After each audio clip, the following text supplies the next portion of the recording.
오늘 영상은 한 번만 봐도 손이 먼저 움직이게 5가지를 한 장의 지도처럼 정리해드립니다. 처음 시작하시는 분도 길을 잃지 않게 순서대로 따라오시면 됩니다. 첫 번째는 초보도 거래할 수 있게 코인 거래를 그대로 따라하는 방법입니다. 계정 만들기부터 자산 넣기, 주문 넣기까지 흐름을 끊지 않고 이어서 보여드리겠습니다. 현물과 선물의 차이도 어렵게 말하지 않겠습니다. 현물은 사서 들고 가는 느낌, 선물은 오를 때도 내릴 때도 방향을 고르는 느낌입니다. 이 감각만 잡아도 버튼이 무섭지 않습니다. 두 번째는 네이버 코인 커뮤니티에서 이슈가 되었던 이야기입니다. 300만 원으로 1억 8천만 원을 만들었다고 화제가 된 중학생 단타 방식에서 따라 해볼 만한 구조만 깔끔히 뽑아드립니다.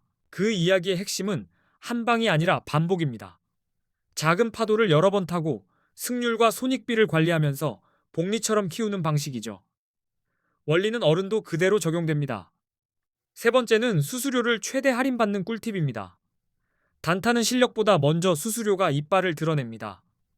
같은 매매를 해도 수수료를 줄이면 남는 돈이 바로 달라집니다. 수수료 할인은 거창한 게 아닙니다. 할인 적용 경로로 가입하고 수수료 우대가 걸린 상태에서 거래하면 됩니다. 이 부분은 고정 댓글에 링크로 정리해 두었습니다. 왜 수수료가 그렇게 중요하냐면 단타는 왕복이기 때문입니다. 들어갈 때 한 번, 나올 때 한 번, 두 번 지불합니다. 칼로 찌르기도 전에 내 지갑이 먼저 찔리는 셈이죠. 네 번째는 AI를 활용한 단타 방법입니다.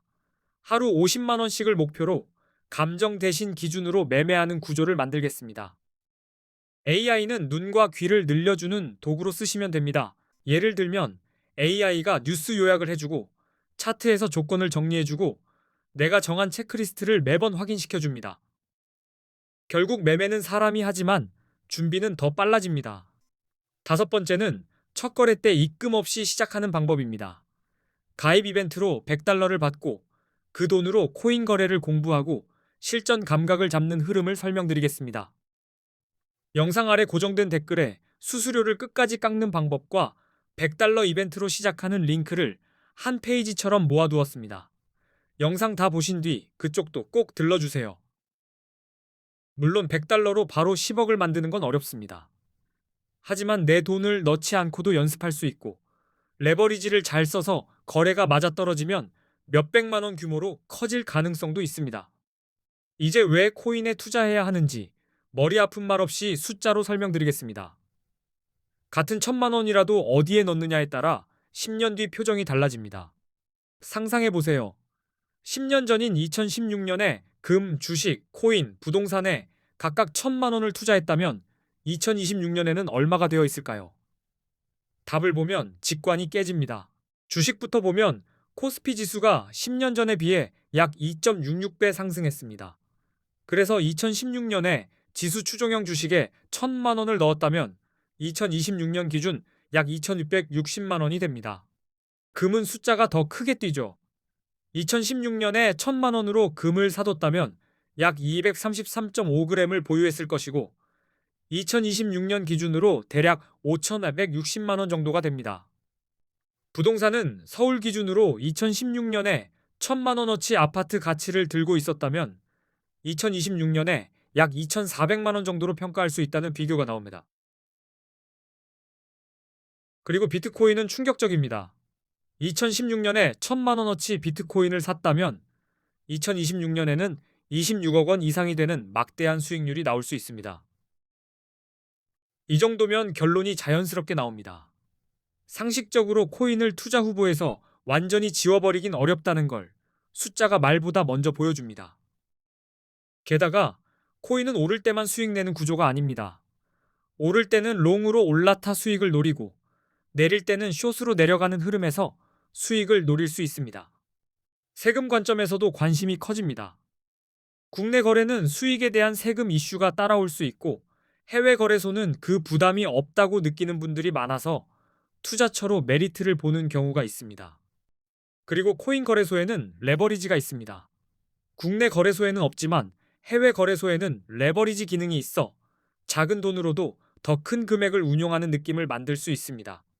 예를 들어 50만 원으로 10배 레버리지면 500만 원 규모로 100배면 5천만 원 규모로 움직입니다.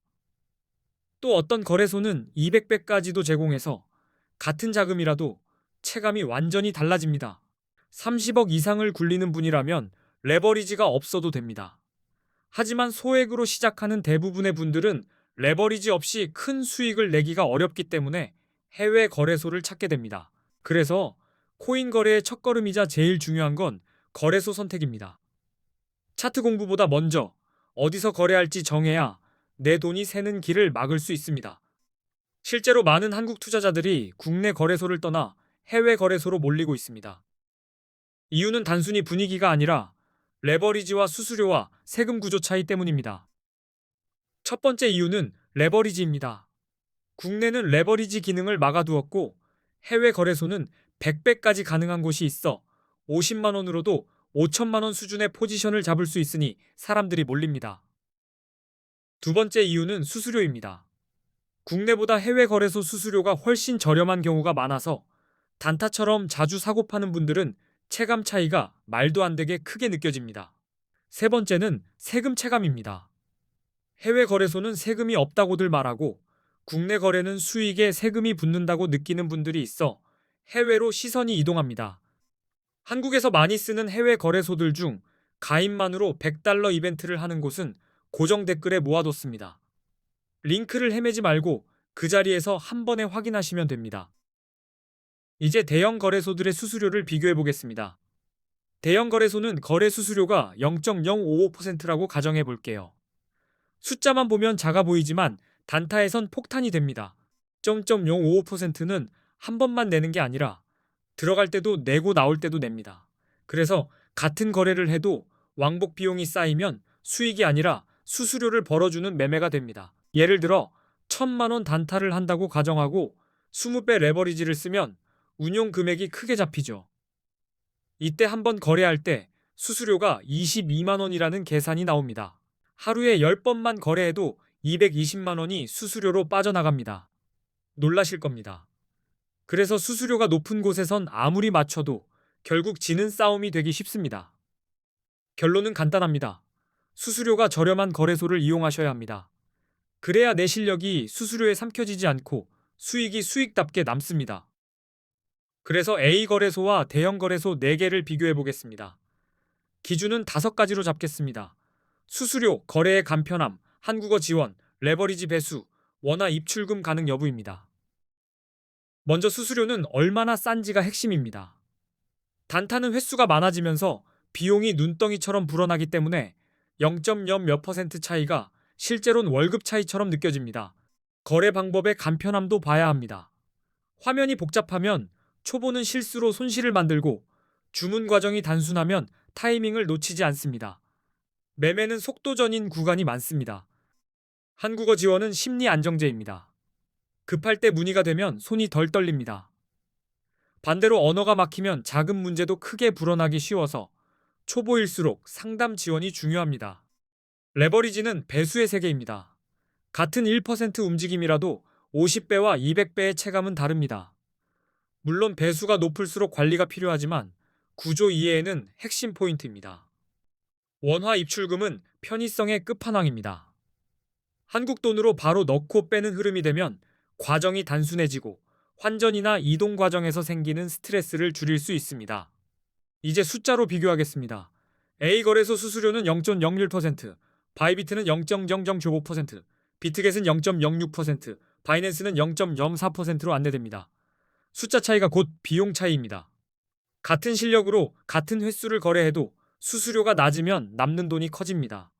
반대로 수수료가 높으면 수익을 내도 체감이 안 납니다. 그래서 초보일수록 더 민감해야 합니다. 한국어 지원은 A 거래소가 24시간 한국어 상담이 가능하다고 알려져 있습니다. 반면 바이비트, 비트겟, 바이낸스는 한국어 상담이 어렵다고 느끼는 분들이 많습니다. 레버리지는 A 거래소가 200배, 바이비트가 100배, 비트겟이 125배, 바이낸스가 125배로 비교됩니다. 같은 타이밍이어도 배수가 다르면 결과가 다른 게임이 됩니다. 원화 입출금은 A 거래소는 가능하다고 안내되고 바이비트, 비트겟, 바이낸스는 원화 입출금이 불가능하다고들 말합니다. 이 부분은 입출금 흐름에서 큰 차이를 만듭니다. A 거래소가 어딘지 수수료 할인과 $100 이벤트를 적용하는 동선은 고정 댓글에 적어뒀습니다. 영상 아래에서 바로 찾으실 수 있게 해뒀습니다. 이제부터는 언제 롱을 잡고 언제 숏을 잡아야 하는지 들어가겠습니다. 비트코인은 변동성이 커서 방향보다 타이밍이 더 중요해 보일 때도 많습니다. 롱 포지션은 비트코인 가격이 오를 거라고 예상하고 매수하는 겁니다. 쉽게 말해 올라갈 때 함께 올라타는 선택이고 상승의 엔진 소리를 듣고 시동을 거는 느낌입니다. 롱 진입의 첫 신호는 강한 상승 추세입니다. 고점이 높아지고 저점도 같이 올라가며 눌림이 와도 다시 회복하는 흐름이 반복되면 롱 쪽이 유리해질 수 있습니다. 기술적 분석에서는 50일 이동평균선이 150일 이동평균선을 돌파할 때 골든 크로스라고 부릅니다. 많은 분들이 이 구간을 상승 신호로 해석하며 롱 근거로 삼습니다. 거래량이 늘어나는지도 꼭 보셔야 합니다. 가격 상승과 함께 거래량이 증가하면 시장 참여가 붙었다는 뜻이라 상승이 더 강해질 가능성을 의미할 수 있습니다. 뉴스는 방향에 바람을 넣습니다. 규제 완화, 대형 기관 투자자의 진입, 비트코인 ETF 승인 같은 긍정적 재료가 나오면 롱 포지션의 성공 확률이 높아질 수 있습니다. 숏 포지션은 비트코인 가격이 떨어질 거라고 예상할 때 진입합니다. 하락에 베팅하는 것이고 떨어지는 계단을 조심히 내려가며 수익을 노리는 방식입니다. 숏의 첫 신호는 하락 추세입니다. 가격이 지속적으로 낮아지는 패턴, 특히 저점이 계속 낮아지는 흐름이 보이면 숏 포지션이 유리해질 수 있습니다. 기술적 분석에서는 50일 이동평균선이 150일 이동평균선 아래로 내려갈 때 데드크로스라고 부릅니다. 하락 신호로 해석할 수 있어 숏 진입 근거가 되곤 합니다. 거래량이 감소하는 흐름도 체크하세요. 가격은 오르는데 거래량이 줄어들면 상승 힘이 빠지는 신호일 수 있고 곧 하락으로 꺾일 가능성을 의심하게 됩니다. 부정적인 뉴스도 가격 하락을 만들 수 있습니다. 규제 강화, 해킹 사고, 주요 국가들의 규제 정책 강화 같은 소식은 공포를 키워 숏 쪽이 유리해지는 경우가 있습니다. 여기서 보조지표를 더하면 판단이 선명해집니다. RSI, MACD, 볼린저 밴드 같은 도구는 시장의 과열과 흐름을 숫자로 보여줘서 감정 매매를 줄이는 데 도움이 됩니다. RSI는 과매수와 과매도를 판단합니다. RSI가 70 이상이면 과매수로 보고 숏을 고민할 수 있고 30 이하이면 과매도로 보고 롱이 유리할 수 있습니다. MACD와 볼린저 밴드는 트렌드와 변동성을 함께 봅니다. 한 번의 신호에 전부 걸기보다 여러 신호가 같은 방향을 가리킬 때 진입하면 확률이 올라갑니다. 결국 기준은 하나입니다. 롱은 상승 추세와 긍정 신호를 확인하고 숏은 하락 추세와 부정 신호를 근거로 결정하셔야 합니다. 이 원칙이 흔들림을 잡아줍니다. 오늘 영상이 코인 단타에 도움이 되셨다면 고정 댓글에 모아둔 수수료 할인 꿀팁과 $100 이벤트 정보도 꼭 확인해주세요. 앞으로도 더 좋은 영상으로 찾아뵙겠습니다. 끝까지 시청해주셔서 감사합니다.